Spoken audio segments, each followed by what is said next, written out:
BBC International presents.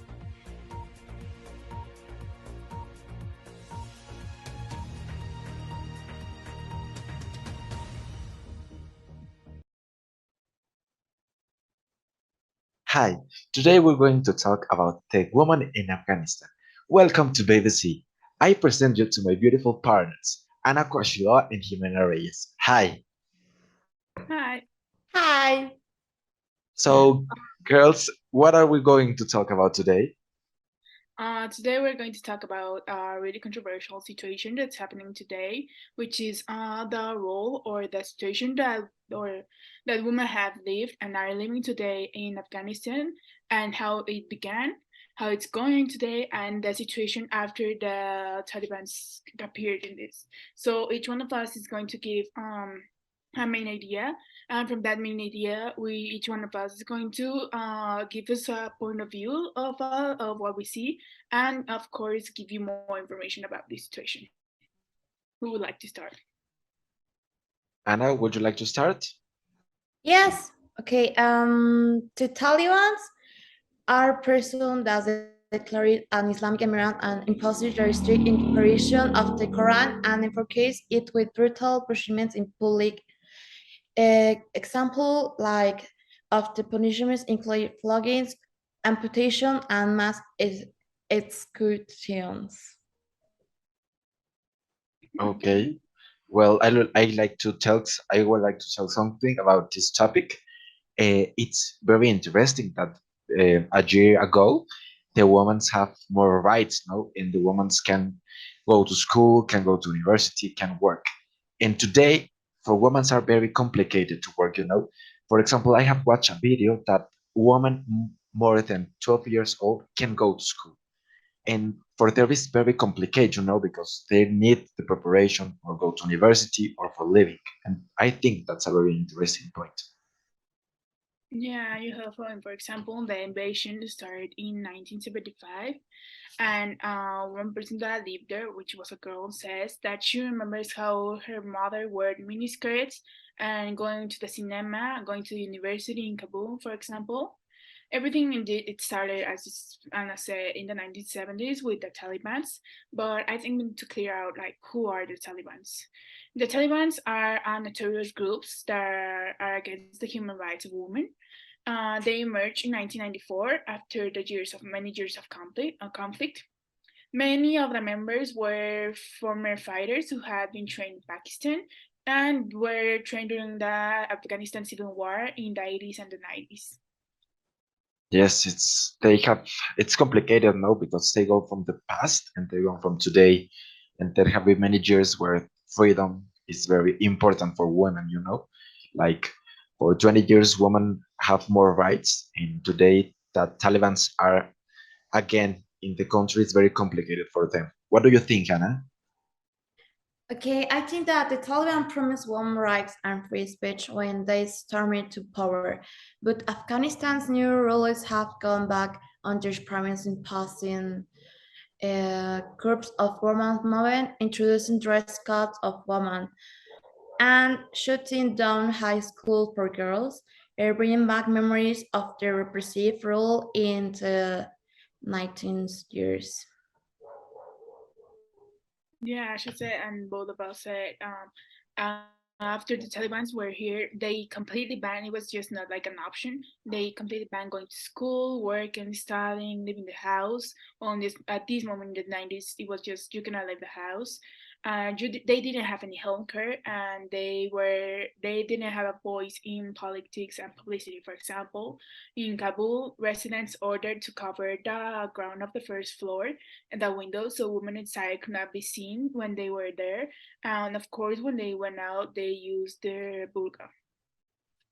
Yes, it's complicated now because I have watched a documentary where they tell that women are want to be activists in Afghanistan, and for them it's very complicated because when they go to the street, they got killed and they got kidnapped, and that for them it's very complicated because they have dreams and they want to follow their dreams, and for them it's very complicated because they can't follow their dreams because the government says you can't, and you have to follow what the government says for them. Yes, there was this evolution at first in which in 2001 they were like they had this freedom in which they could go to school or they could just go out without having this burqa. But indeed it was something that now today again going to the back things that I'm not going to university, they needed to hide the proof that they have started because the Taliban school killed them. It's just something that it's not correct for just being a woman. It's just like it goes against your rights completely. Yes. Also, they also really restrict to the role of women, keeping them out of schools. And despite teachers to her safety, Nasser remains understand in her mission.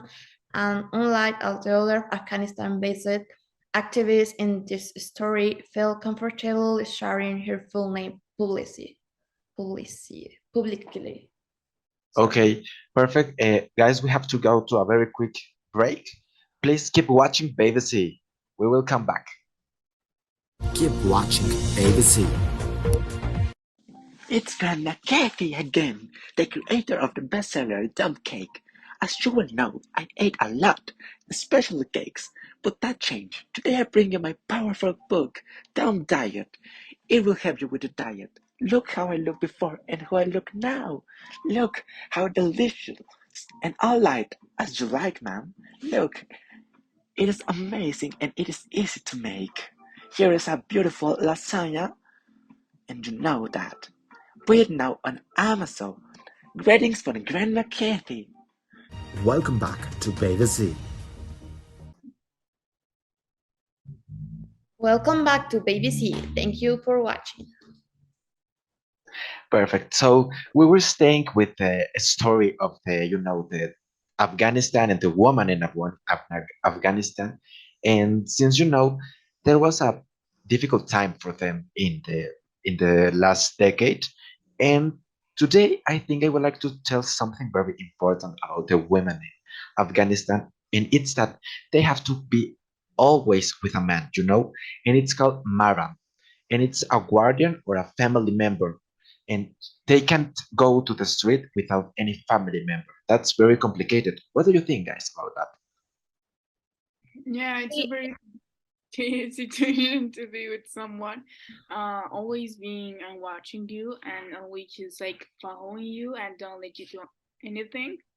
And now, what were you gonna say? Afghanistan is the only country in the world where girls are banned from going to high school, and effectively barred from political participation, as the Taliban has an element cabinet and there is no mystery of women's affairs. Afghan women are now mostly restricted from working outside the home. They must cover their face in public and they have to be accompanied by a male chaperone when they travel. Furthermore, they continue to be subject to multiple forms of gender-based violence. Well, I would like to talk about a very important topic in Afghanistan. And do you guys know that widows in Afghanistan can can work? And that's very complicated because when they don't have a father or a man member in the family, it's very complicated to earn money. And they have to send the children to the street so they can gain money for them. And I think that's very, very sad, because children have to go to school and women can't work, so for them, the only choice is to children to work, and that's very sad. What do you think about? What do you think, guys, about it? Yeah, it's really sad to just watch little kids being afraid of their own country, and also women being afraid of not being able to go out anywhere because they are killed, or just they don't get to have a voice with the rest of the people. They are just there for being company of the men, and they're just being silenced, and they don't want the woman to do anything that's not on their rules. If they do something like that, they decide to kill her, or they just give her a punishment, which is not a really nice punishment for her. So it's really complicated being a woman there because Though it's had many things and it could have a lot of technology talking about the place, as a falling to the human rights, it's just a terrible place to live. For example, in July 2022, the Human Rights Council adopted the resolution for the situation in human rights in women and girls in Afghanistan and requested to organize an interactive dialogue, upcoming sessions in which they talk about the human rights in Afghanistan. Since like 10 years ago, there was the United States tried to help women in Afghanistan to end with this little war they had. So it's just really important to talk about human rights, women in these situations, because they don't find respect for them, and it's just women's being there without being able to talk, without being able to express what they think. It's just really sad to see all those things.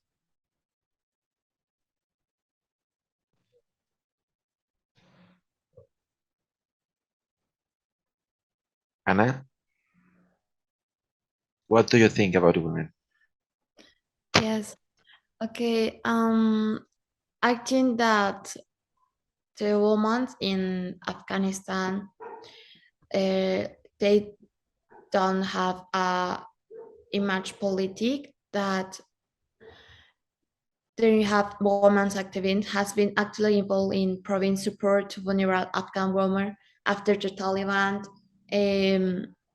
led Islamic Emirate of Afghanistan. Government dissolved critical state support structures like the Ministry of Women Affairs and after K organization, including the largest network of women's shelters in the country, closer their doors. And this liberates law of measures of discrimination against Afghanistan's women and girls is also a terrible act of self-sabotage for a country experiencing huge challenge, including from climate-related and natural disasters to export to global economy, heathens that live in some 25 million people in poverty and many hungry. I think that. It's very sad, but we have to end this talk about Afghanistan. Do you guys want to end with something about it?